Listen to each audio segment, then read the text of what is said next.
मुझे ऐसा प्रतीत हो रहा है कि आज क्या सुनना है इसका चयन आपने कर लिया है।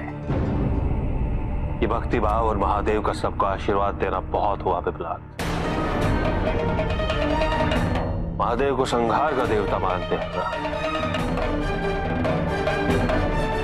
क्या कोई ऐसी कथा है जिसमें वो केवल आशीर्वाद देते ना पाए जाए? आपके कहने का तात्पर्य ये है, कोई ऐसी कथा जिसमें महादेव ने किसी का संहार किया हो? हाँ पिपलाद, जहां हिंसा हुई, रक्त बहाव, जहां ये तथास्तु, ये कल्याणमस्तु करने ना आए हो तुम्हारे महादेव।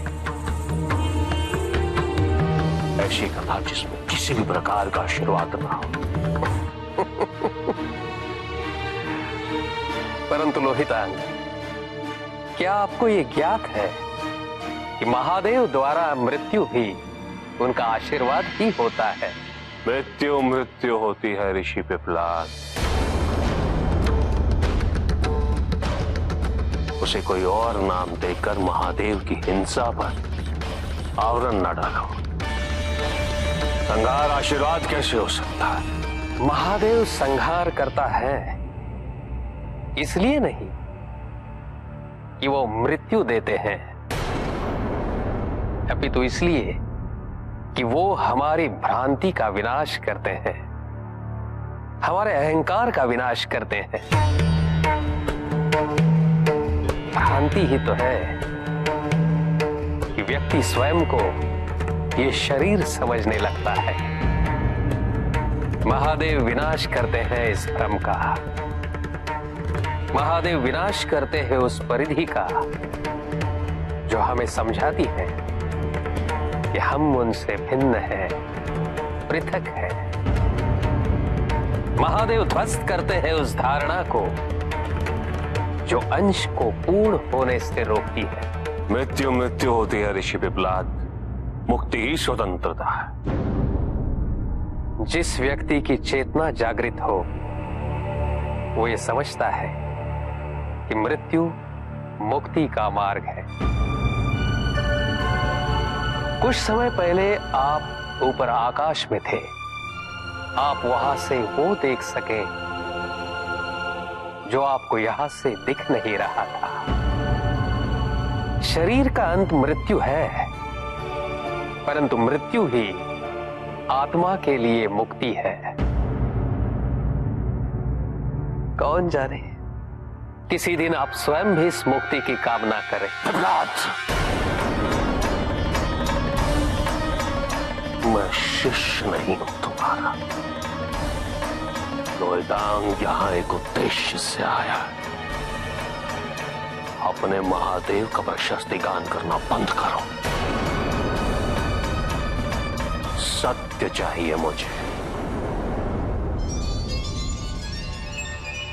समझने की बुद्धि है मुझ में। चातुर्य को बुद्धि समझने की भूल तो नहीं कर रहे हैं आप, क्योंकि बुद्धि व्यक्ति को अच्छे बुरे से अवगत कराती है।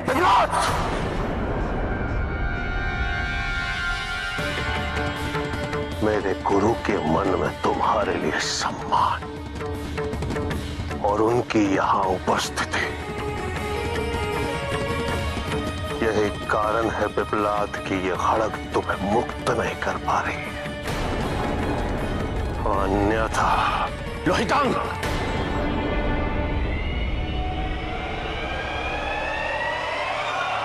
नहीं वत्स, नहीं, यह उचित नहीं है।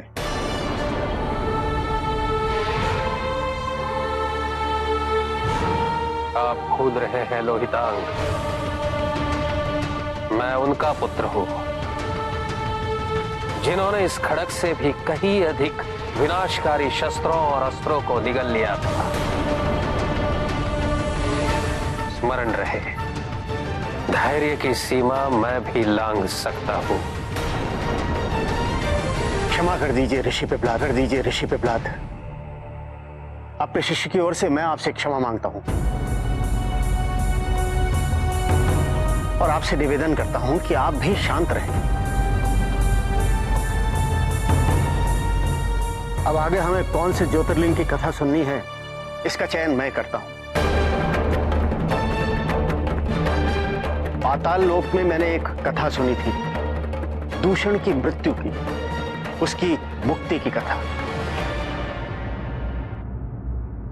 महाकालेश्वर ज्योतिर्लिंग।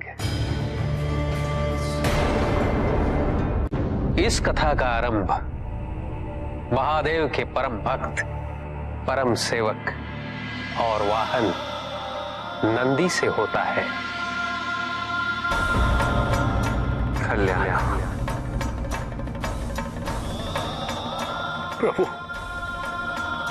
आपसे वियोग मुझे सहन नहीं होता।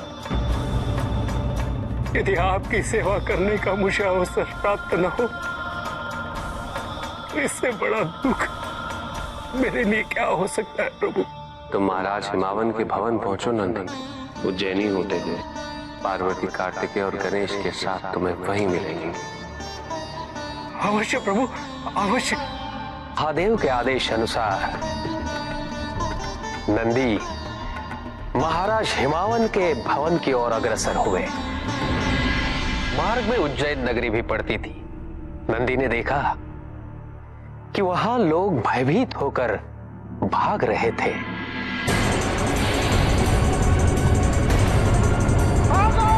दूषण नामक दैत्य ने आक्रमण कर दिया है। ओम नमः शिवाय।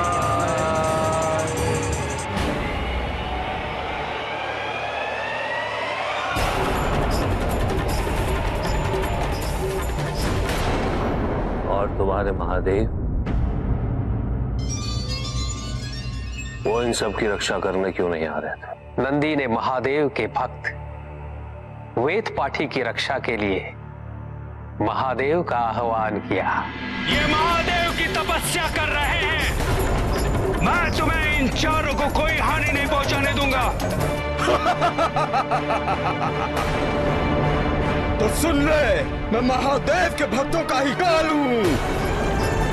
नाम है मेरा दूषण। यदि तुम महादेव के भक्तों का काल हो तो महादेव तुम जैसे दुष्ट दैत्यों के महाकाल है।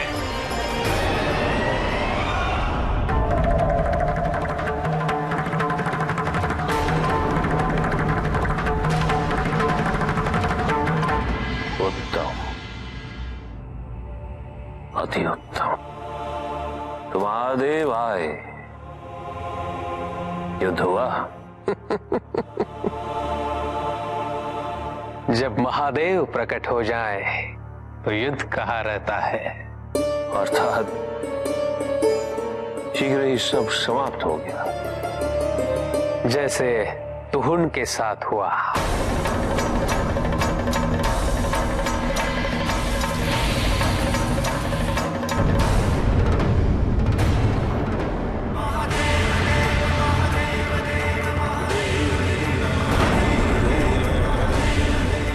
मैं आज से यहाँ इस ज्योतिर्लिंग के रूप में वास करूंगा। उज्जैनी का ये स्थल महाकालेश्वर ज्योतिर्लिंग के नाम से जाना जाएगा। हर हर महादेव। एक भक्त की रक्षा के लिए महादेव अवश्य आते हैं। आपने भी ये समझ लिया होगा। आपने महाकालेश्वर के प्रकाश पुंज को ऊपर से देखा होगा। जानते हैं ये प्रकाश पुंज इतना दीप्तिमान क्यों है? क्योंकि ये महादेव की ऊर्जा है अपने भक्तों की रक्षा के लिए। यदि आप भी उस पर अपना ध्यान केंद्रित करें तो आपको भी भय से मुक्ति मिलेगी।